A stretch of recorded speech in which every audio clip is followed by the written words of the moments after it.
It is now Sunday. We did these molds yesterday, and we have them outside in the sun. And this one was the one that was done a little bit later. This is Jason Goes to Hell.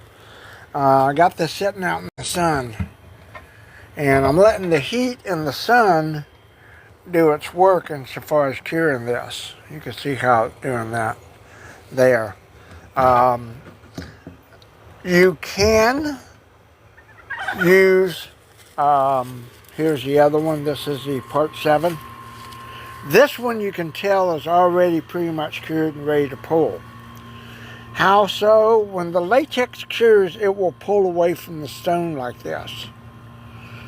And then all you do is just pull it out. But the thing is I got to make sure all the way around that it is not moist, it's not wet.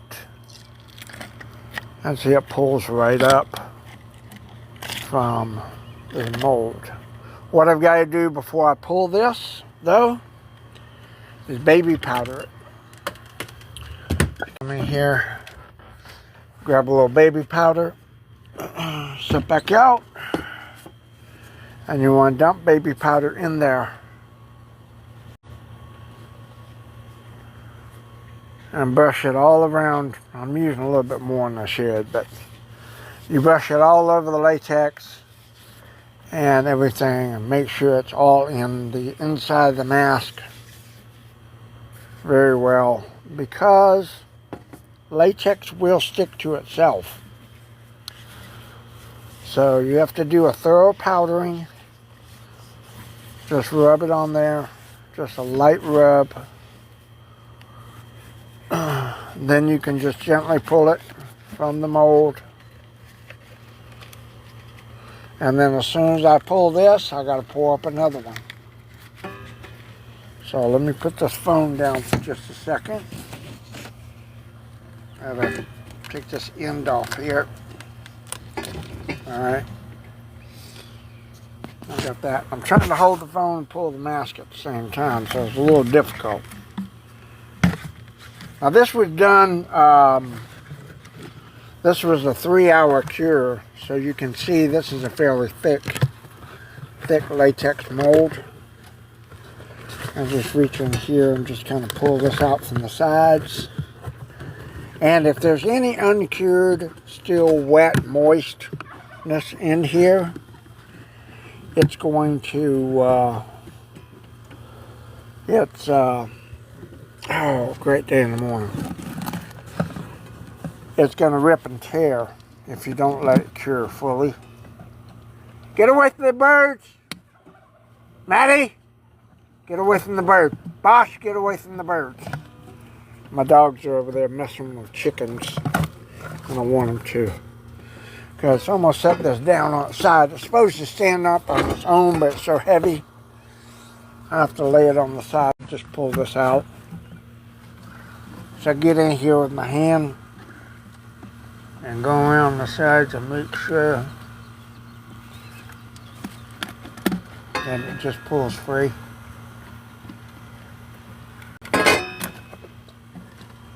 And then I can lift it up and generally just pull it right out. And there we go. Shake up baby powder, and you got a full head mask. Now this, like I said, this dwelled for about 3 hours. So, it was a full head, part 7 Jason. I had to do a little trimming on the sides stuff, but you got the blank right there with all the details and everything in it. I have to wait on the Jason Goes to Hell for a little bit, because that one is, and see what we'll do is we'll bring this in here, set it up on the stand in a minute. See, this is a thick copy. I should make this a master copy, but this is a thick copy. See, this is a thick copy. I should make this a master copy, but this is a thick copy. I let it dwell for about 3 hours, and it came out thicker than I wanted it to. So get this baby powder. Put this baby powder in here. Then I gotta get back over here and pour up another copy. So hang on just a second, I'll show you that real quick. I got the latex buckets, I gotta get the mold. Oh, goodness gracious me. And like I said, no sooner do I get one copy done, bring it back in here, set it up, and re-pour the latex back in there. Got a little bit of a, I don't know what that is. Pour the latex right back in there. And fill that up.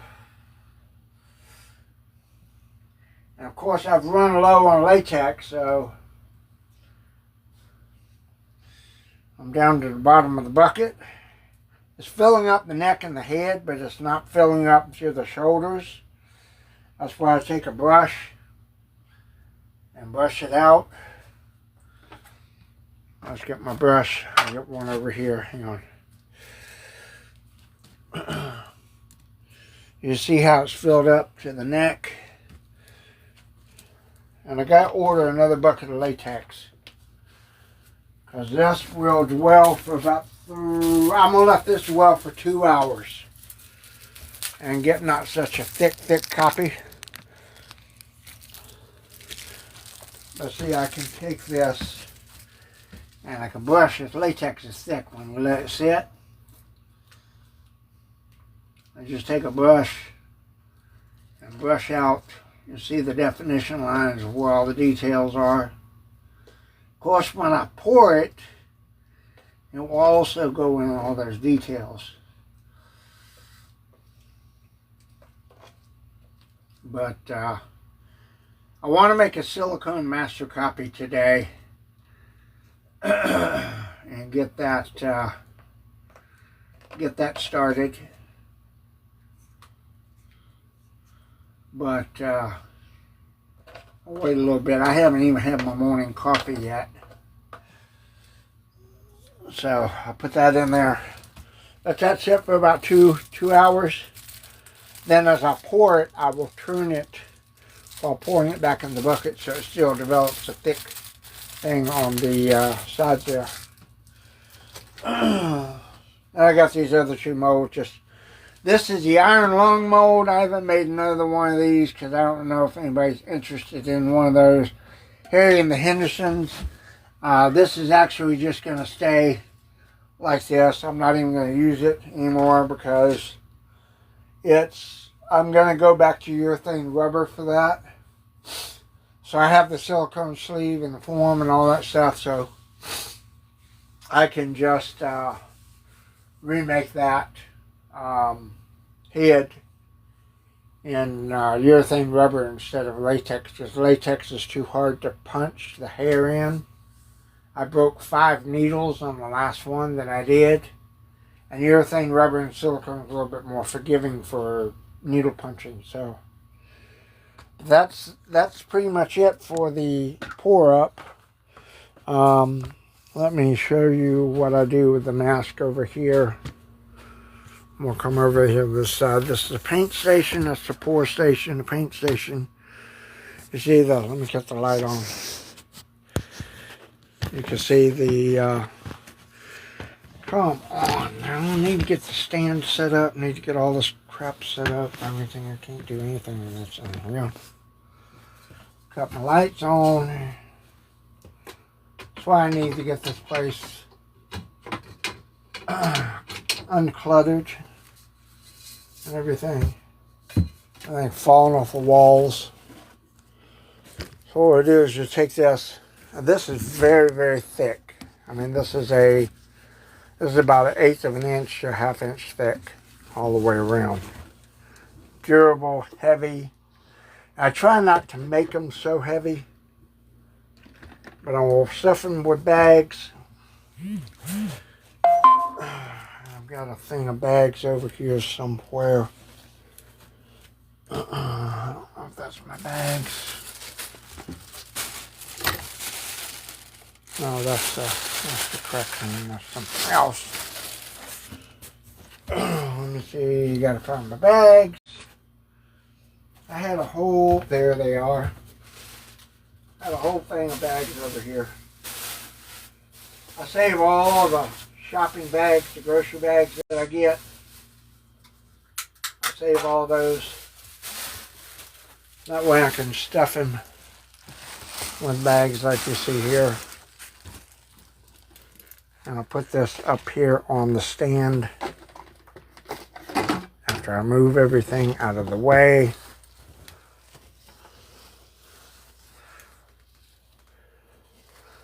So we've got them up on the stand. Well, I'm not going to paint them right now, but I'll just show you a little prep work that I do.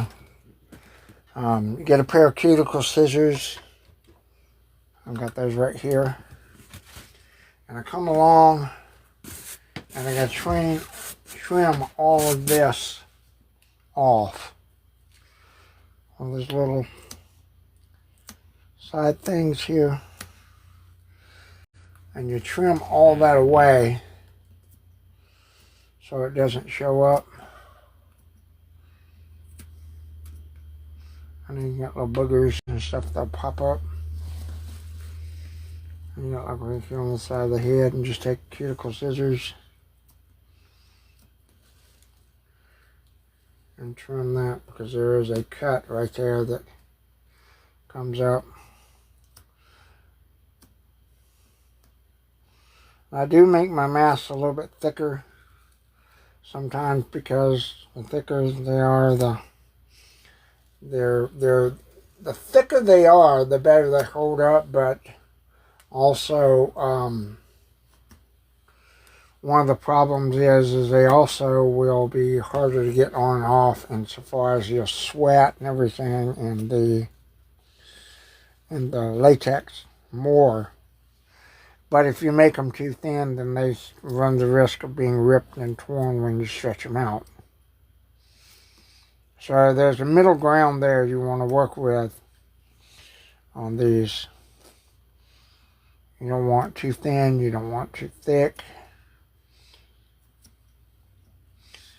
And then if you have seam lines, you take a Dremel and like right here, I'll punch this and I'll trim it where the edges of the mask are.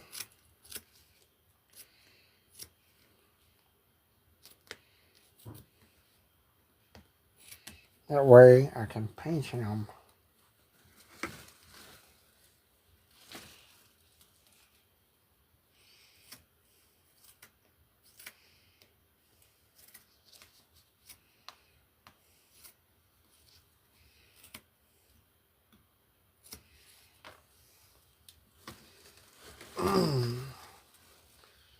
Some of this you can go all the way up, but that's okay. It just cuts right along this line.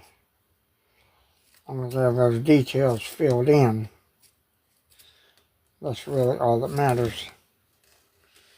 Now this particular one, since it's so thick, it may be the copy that I make up for myself to wear to the hunt this year for cosplay. But like I said, as long as I've got latex, I can make as many copies as I want to. But I want to do a silicone master version of this, so I can show you guys at some point how to make a mold from a master copy. So, you know, part of my reason for doing this is not just to do it, but to teach people how to do it. So when they want to sculpt and make their own things, they can do so. Now see, here's a skin flap that came off right there. That's a defect in the mold where it comes out like that. It's supposed to be up in a little bit, but it's something that kind of has torn inside the mold, and that's wearing out. So that's why I have to make a silicone copy and foam it to make the new mold. And it will be seamless because there won't be a seam in there to have to, I can make a one-piece mold from the silicone copy. Because it'll be silicone, it'll be foamed, and I can just put Ultra-Cal over it, get all the details and everything in there. And it will not, it'll not show up for being, having like, you know, seams and stuff you have to trim away and all that. So, there we go. So that's basically it for the trimming of the mask. You got it trimmed down. Very easy to do. There's a little Dremel line here. I'll do that real quick. Show you guys, you got a Dremel like this. Change out your head bit. I've got a brush bit here somewhere. And these are nylon brush bits that you can get from Amazon. I've got one over here somewhere. Let me find it real quick.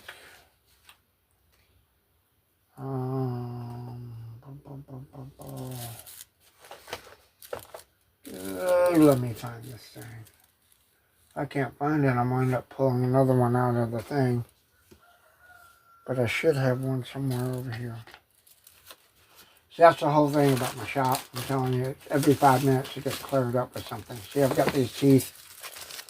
These are the teeth that I use to put in him. I can do these teeth, or I can use new teeth. I've got molds of teeth that I use. As a matter of fact, in a couple of days, I'm going to do a re-pour of my Part 4 Jason. And I'm going to re-sculpt or redefine the sculpt in that.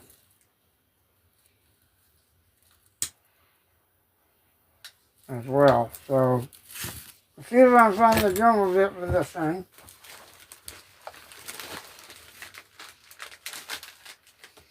I got a bag of them over here somewhere. Oh, Lord.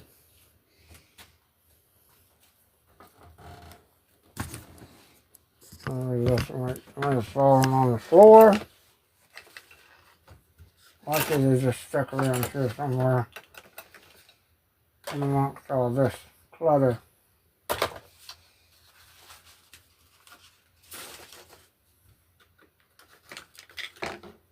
Sharpie pins, unrolled, everything's up here. It's just outrageous.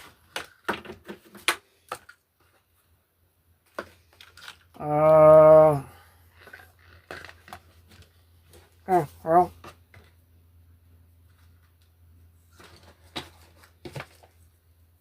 There it is, right here. Hiding over here. Can. This is not on vessel. I'll put that in there. Now what this does is this will go along and erase any lines you want to get away with. Right here. It smooths out the latex. Take those lines away.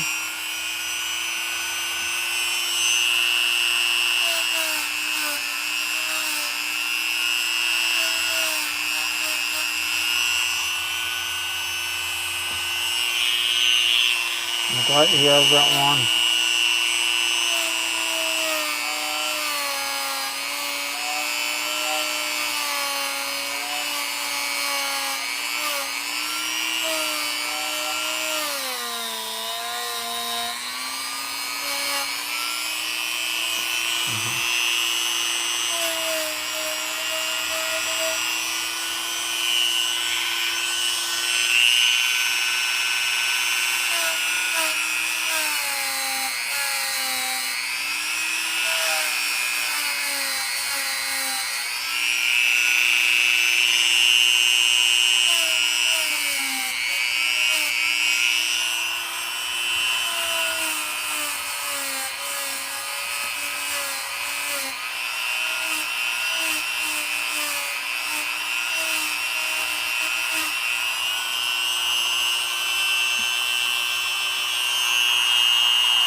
There we go. And now you don't see seam lines.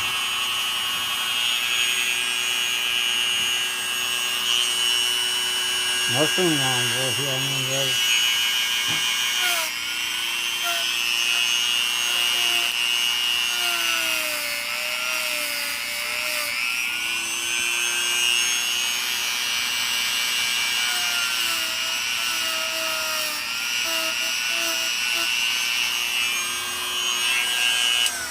There you go.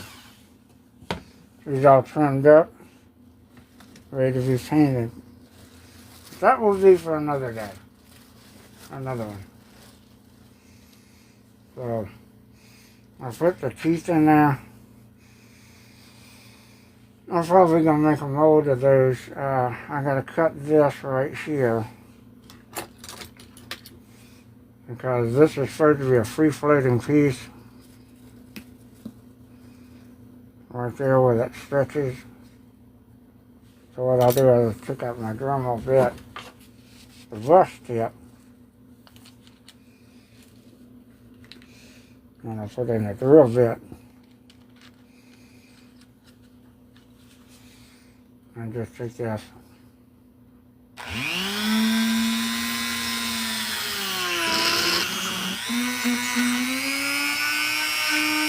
give it hole behind there.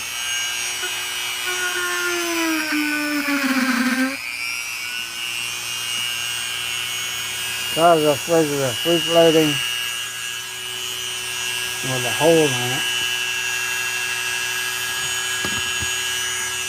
You can see it right here. With the hole in there.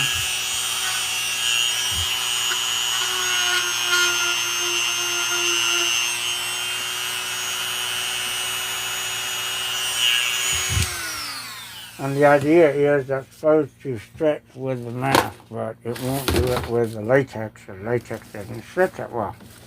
That's why I said I'm going to be moving this guy over to making silicone masks. Okay? So I've got him pretty much cleaned up.